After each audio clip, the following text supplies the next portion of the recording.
Hello and welcome to the channel. This is Sam trying to spin to win on Swift.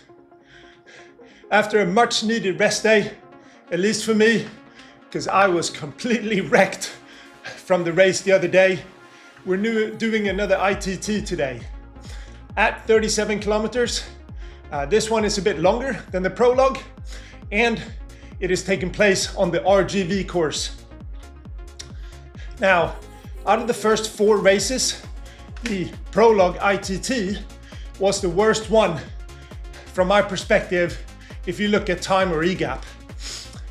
However, I thought I did really well on that one, at least for me. I set a new 20-minute power record and I managed almost 4.2 watts per kilo for the whole race, which again is a record for me. So I don't think I could have done much more. But clearly, there were many other stronger time trialists in the CRP division, because I think I finished around 82nd on the day, way down the leaderboard. I'll hope I can do a little bit better today. We're just gonna have to wait and see. Not a massive fan of ITTs, but I'm gonna give this one a good go and see where we end up. But before we get into the action, I thought I'd look into another potentially controversial topic, that of using combined pens for FRR races. Now, clearly not relevant for today, it's an ITT, but I do think this impacts all of the other non-ITT races in FRR.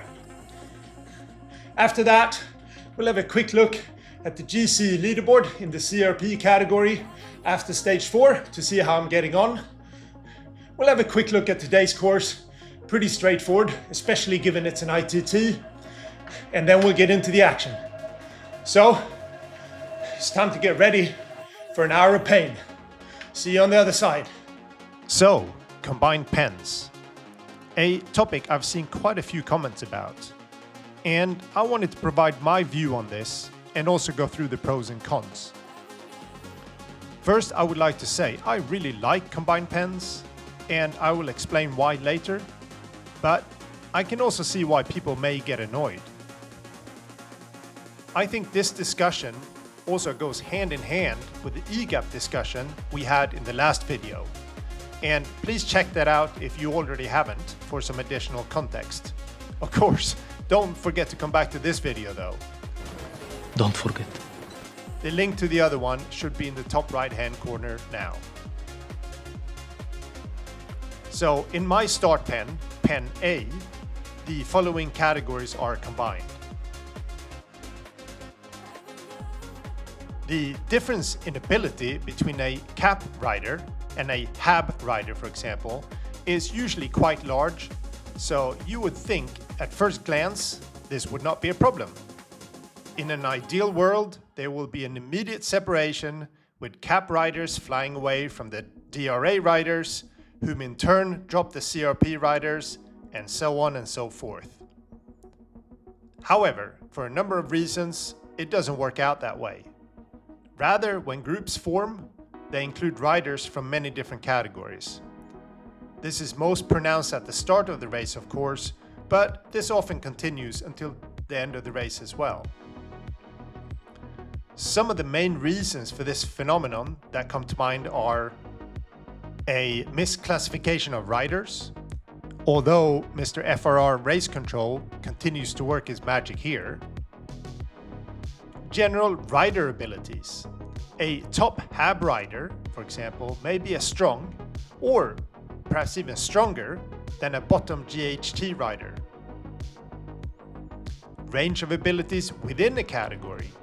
Again, using HAB as an example, a top HAB rider is likely significantly stronger than one towards the bottom range of that category.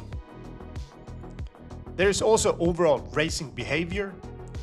Assuming riders are correctly categorized, then if all riders rode at their potential at all times, then we would likely see separations more or less in line with the categories. It wouldn't be perfect, but there would be more separation than we're currently seeing. However, racing is not like that on Swift, or outside, I suppose. races ebb and flow, and generally lower ability riders can hang on to higher ones for longer than if it was full gas all the time. And of course, the biggest factor is the drafting effect. So all of this leads to less separation than is probably ideal from a category perspective. But the question is whether this is a big deal or not. At first glance, you may think that is not the case. The stronger riders finish ahead of the weaker riders, right? What is the problem? Well, the problem, as I see it at least, is that the combined pens magnify the time differences between those riders. Take a race with only HAB category riders, for example. Most likely the stronger riders will win ahead of the weaker riders. That makes sense. But I would argue the time gaps would be smaller than what is currently happening in FRR races. And why is this? If a HAB rider, for example, is very strong, he may be able to stay with the front of the group for significantly longer than other HAB riders. As such, he will be able to continue to draft behind stronger riders that push a higher pace than a HAB-only peloton could do, for example. Thus, the longer he is able to hang on to the stronger riders, the larger the gap to his HAB competitors will be. In fact, they may still be working as hard as him from a watts per kilo perspective, but traveling at a lower speed due to a slower peloton.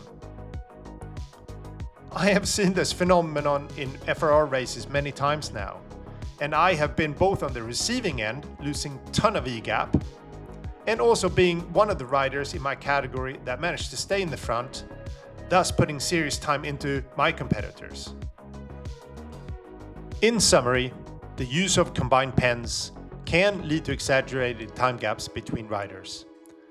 Is this really a problem? Well, if you're fighting for GC, it can certainly present some challenges, to say the least. But the question is, what can you do about it? Well, the simple solution would be to use a single pen for each group. Problem solved, right? Well, yes. But if you did that, you would encounter a host of other problems. Much worse problems than potential EGAP exaggerations. Inevitably, each race would be much smaller in size with just one FRR category. Since there are multiple races during the day, some of them may be very sparsely attended indeed. That in turn may put people off, as most people want well-attended competitive races. That is a slippery slope. I suppose you could just hold one race a day for each category, and that would also solve some of the EGAP issues we discussed in the last video, but that would rule out a lot of riders who logistically just can't make that one time slot. Another very slippery slope. I am sure FRR Race Control has considered all of these factors, and I think he's come up with a very good compromise here.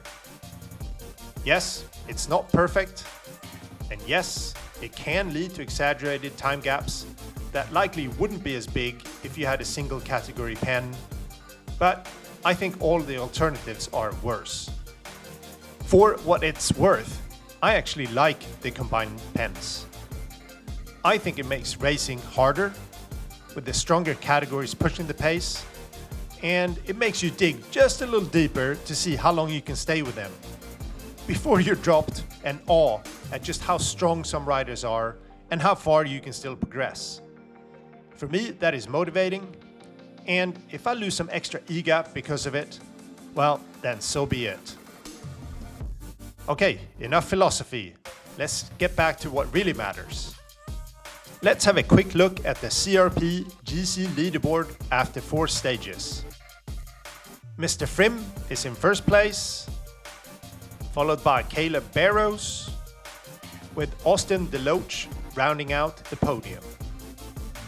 I am still on the first page, yay! In 12th place. Still surprised I'm here. I'm flabbergasted. But that will likely change after the Stage 5 ITT, I think. I have to say that the Swedish Swifters are really going strong here. with Peter in 10th, Martin in 22nd, and Matthias in 25th, in addition to myself. Looking at the EGAP numbers, there is about a 3.5 minute separation between 1st and 25th place, and given the stages yet to come, I think everything is still to play for in this category. Now, a quick look at today's course. Today's ITT is taking place on the RGV course. We will actually do about a lap and a half with a custom finish on the Acufff on the second lap. Again, thanks Mr. FRR Race Control. We will cover 37 kilometers with a sneaky 220 meters of elevation.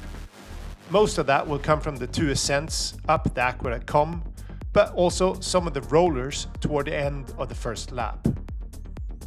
I would guess that it will take some 50 to 55 minutes to complete, so it is a proper FTP workout, in other words. Apart from that, the course is straightforward, in particular since it's an ITT. With that, let's see how I get on today. Time to suffer.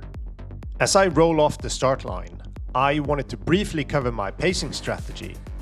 Now, I am not a massive TT fan, so I don't do many of these kinds of races. Thus, I have a serious lack of experience. So please let me know in the comments below whether you think my reasoning and final strategy made sense for me or was completely bonkers. You're such an idiot. I decided to look at a couple of factors when deciding my pacing strategy. First, I looked at the ITT races I have done in the past of a similar length to see what watts I managed to hold in those races. In fact, these were done during the FRR Triquetra Tour in March earlier this year. Second, I looked at my FTP. Now, after the ITT on stage 1, Zwift kindly told me I had an upgrade to 313 watts. However, my Z FTP was only, if you will, upgraded to 307 watts. Now, I usually find Z FTP is a pretty accurate metric, so I decided to go with that instead of the Zwift FTP. With that information, I also looked at the results from earlier in the day, and I could see that the race would likely take me around 56 to 57 minutes, if I have a good day, that is. So, with all that info, I decided that I would try to go for an average of around 305 watts. But in all honesty, if I managed anything over 300 watts on average, I would be very happy.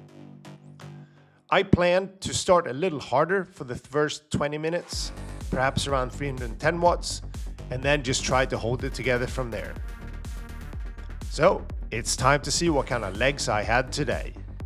We are now around 10 minutes into the race, and this is the start of a massive blow-up for me. I will say this right away, this turned out to be one of my worst races for some time. If we look at my average power so far, it is right on track at around 310 watts. And my power curve on the bottom looks pretty good, mainly yellow and pretty steady. But if we look at my heart rate, it is way too high. And this level of power is clearly unsustainable for me today. I also didn't really feel that good generally, and my legs were completely dead. Clearly, I had caught the curse of the rest day. My other half is also ill with a bug currently, so I'm wondering whether I've caught some of that. But honestly, I didn't feel bad in that way, at least, during the race today. I did actually look back at what my heart rate was on the first ITT, when I pushed much harder at the start. And at the same point in the race, around 10 minutes in, my heart rate then was almost 10 beats lower, but I was putting out almost 20 more watts on average. So another signal that something wasn't quite right today. We have now skipped forward another 10 kilometers or so, and we are approaching the Acufff. We can see that my power has dropped significantly, as my average has dropped to around 300 watts. And if we look at my power curve, there are now a lot of green sections. But my heart rate is still very, very high for this level of effort for me. And if I'm honest, I was completely empty at this point, and I knew I would have to slow down even further if I was going to make it across the line at all. So, did I hit the wall here and got my pacing strategy completely wrong, or is something else the matter? We have again skipped forward another 10 kilometers or so, and we can see that my power has continued to drop. The average is now around 280, and if we look at my power curve, you will see that it's very irregular. I was having problems even pushing zone 2 or low zone 3 power, so I was trying to rest, then push for a bit on the small bumps, and rest again on the downhills. People passing me probably wondered what the heck I was doing. Look at this idiot. But I just couldn't push any kind of power for longer periods. A very weird feeling. One cool thing that happened though was that one rider, Neil Atherton, clearly saw that I was struggling. While there is of course no draft, he still encouraged me to jump on his wheel to hopefully pace me for a while. Neil, thanks. I did try for about 5 seconds, but I just didn't have the power to follow. And if we look at my power curve now, it's almost completely green, but it still felt like a huge effort for me to maintain just that power. And another skip to a pretty cool moment. This is when Mr. FRR Race Control passes me. Again, I tried to follow, but not a chance. I think he must have had a really good race today, so chapeau to him. We now skip to the end of the race so we can get this painful experience over with. My average power has dropped further, now down to under 270 watts, and I'm still pushing hard. The problem being that the effort just didn't produce any power whatsoever. Heart rate is still high, also, especially for the power that I was putting out. I roll over the line in what is a race to forget for me. I think I lost over 4 minutes on EGAP to the fastest CRP in this race, so it may be over 5 minutes to the fastest CRP overall. But I still pushed hard today. I just didn't have the legs. So, did I hit the wall? Am I just fatigued from 4 days of hard racing, even though I had a proper rest day yesterday? Or am I coming down with something? I honestly don't know. Let's have a quick look at the results and then some final thoughts.